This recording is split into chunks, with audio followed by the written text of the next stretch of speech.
అంబేద్కర్ ఇంకా పేద కుటుంబంలో పుట్టాడు. స్ట్రీట్ లైట్స్ కింద చదువుకునేవాడు. మనందరికీ ఇలాంటి స్ట్రగ్లింగ్ డేస్ ఉంటాయి. గుర్తొచ్చినప్పుడు కన్నీళ్ళు కూడా వస్తాయి. అవి తలుచుకుంటే చాలా బాధ అనిపిస్తుంది. మనకి ఎప్పుడు సక్సెస్ వస్తుందా అని ఎదురు చూస్తుంటాం. ఏదో ఒక రోజు నువ్వు అనుకున్నది అయిపోతావు చూడు, అప్పుడు నిజమైన కష్టాలు మొదలవుతాయి.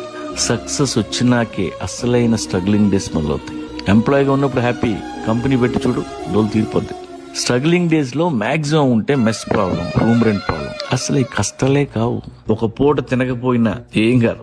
వారానికి ఒకసారి ఏ ఆదివారం ఓ 1/2 కేజీ చికెన్ తెచ్చుకుంటే పండగ. ఎప్పుడైనా ఎవడైనా చల్లని బీర్ ఇప్పిస్తే కార్నివల్ ఉంటది. నమ్మండి, those are the best days. కర్మ గాలి, మీరు అనుకున్న సక్సెస్ వచ్చేస్తే సంకనాగిపోతారు. మొదటిసారి కారు కొన్నప్పుడు రోజుకి 2 సార్లు చూస్తాం.